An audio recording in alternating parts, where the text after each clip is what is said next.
Hey guys, hey my dear girls and boys. இது என்ன video, இதை பற்றின வீடியோன்னா, ஜான்வரி 1 நான் ஒரு கேஸ்டிங் கால் ஆடிஷனோட ஆக்டிங்கோடது பார்த்துருந்தேன் இன்டர்நெட்டில். கோயம்புத்தூரில் கிளஸ்டர் காலேஜில் நடக்கிற ஒரு கேஸ்டிங் கால் ஆடிஷன். அதுக்காக தான் ப்ரிப்பேர் பண்ணிட்டுருக்கேன். அங்கே நம்மளோட ஃபோட்டோஸு, சாம்பிள் ஃபோட்டோஸ் அந்த மாதிரி அங்கே வந்து ஆக்டிங் பண்ணி காட்டணுமாம்மா. கொஞ்சம் நேரம் ஒரு பர்ஃபார்ம் பண்ணோம். அதுக்காக தான் ரெடி பண்ணிட்டுருக்கேன். எனக்கு புரியல. ஃபஸ்ட்டு நீ தான் வேணும்னு நான் வேணான்னு, திரும்பியும் நீ தான் வேணும்னு நான் வேணுமான்னு, அப்புறம் வேணுங்கிற இப்போ வேணாங்கிற. இல்லை, எதை வச்சு நீ இதெல்லாம் முடிவு பண்ணுற? இல்லை, பசங்க பொதுவாகவே ஒரு பொண்ணை பிடிச்சிருந்தா போதும், வேற எந்த ரீசனும் தேவையில்லை. நீங்களாம் தான் ஏதோ குவாலிஃபிகேஷன்லாம் பார்ப்பீங்களே. அவன்கிட்ட கார் இருக்கா, அவன்கிட்ட பைக் இருக்கா, அவன்கிட்ட காசு இருக்கா, எல்லா பொண்ணுங்களுக்கும் அவனுக்கு பிடிச்சிருக்கா? உனக்கு பிடிச்சிருந்தாண்டி, உனக்கு பிடிச்சிருந்தாண்டி அது லவ்.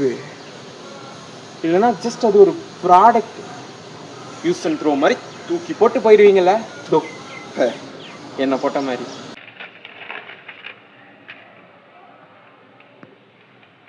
இந்த மாதிரி ஒரு பேஜ் ஃபுல்லாக எழுதி வச்சுருக்கேன். பார்க்கலாம், நல்லா பண்ணுவேன்னு நினைக்கிறேன்.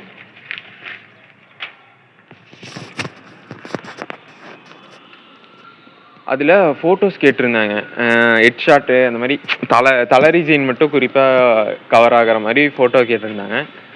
நானும் சரி, எங்கள் அக்காவை எப்படியோ ஒரு ஃபோட்டோ எடுத்து கொடுன்னு சொல்லிட்டு ஒரு 6 ஃபோட்டோ எடுத்தேன். சிரிக்கிற மாதிரி, அழுகிற மாதிரி. இல்லை, இப்போ பர்ஃபார்ம் பண்ணுறது பெருசு இல்லை, ஃபோட்டோக்கு போஸ் கொடுக்கறது பெருசு இல்லை, அக்காவுக்கு முன்னாடி கொடுக்குறது தான் பெருசு. அவன் எல்லா போஸுக்கும் சிரிச்சுட்டு தான் இருக்கா. எனக்கே டவுட்டாக இருக்குது, நான் என்ன உண்மையாலுமே கொடுக்குறேன்னா இல்லை காமெடியாக இருக்கேன்ட்டு. ஃபைனலி ஒரு 6 ஃபோட்டோ ரெடி பண்ணிட்டோம். எனக்கு ஒரு டவுட்டு வேறு, ஃபிசிக்கலாக எடுத்துகிட்டு வாங்க காப்பியை அப்படின்னாங்க. ஃபோன்லையா இல்லை ஃபோட்டோ எப்படி? ஃபோட்டோ இந்த நேரத்தில் போனால் இருக்காது, அதாவது கலர் பிரிண்ட் எடுக்கலாமா யோசிச்சுது. அதான் எங்கள் அக்கா சொன்னாங்க, ஏன்டா எல்லாரும் நோட் புக் எடுத்துகிட்டு வந்தால் நீ என்ன பேப்பர் எடுத்து போவியான்னு ஒரு பஞ்சு டைலாக்லாம் சொன்னாங்க. சரி பார்ப்போம். என் ஃப்ரெண்ட்டை கேட்டேன், அவன் வந்து ஃபோனில் இருந்தால் போதும்டா, எடுத்து காட்டுறதுக்கப்புறம் என்ன சொல்கிறாங்களோ பார்த்துக்கலாம் அப்படின்னு சொன்னான். சரி, அந்த ஒரு நம்பிக்கையில் போவோம். இன்றைக்கி 2 3 தான் ஆடிஷனு. ஆடிஷன் கிளம்பும்போது சந்திப்போம். ஹே காய்ஸ், நம்மளை அப்படியே கூட வரும்போது ஃபோட்டோகிராஃப்ஸ் எல்லாம் எடுத்துகிட்டு வர சொல்லியிருந்தாங்க. சரி, மொட்டை கையோடையே போக முடியும்னு சொல்லிட்டு சரி எடுத்துகிட்டு வந்துடலான்ட்டு அது அந்த நாளுக்கு முன்ன நாளே எடுத்துகிட்டு போயிட்டேன். ஸ்டுடியோக்கு ஃபோன் பண்ணியிருந்தேன். வாங்க ப்ரோ எடுத்துறேன்னு சொல்லியிருந்தாங்க. அப்படியே போய் எடுத்துகிட்டு வந்துட்டேன். போய் வாங்கும்போது கடைக்காரண்ணா வேறு, என்ன தம்பி போஸ் எல்லாம் பயங்கரமாக இருக்குது அப்படின்லாம் சொல்லியிருந்தாரு. ஆமாங்கண்ணா, ஆடிஷனுங்கண்ணா அப்படின்னா.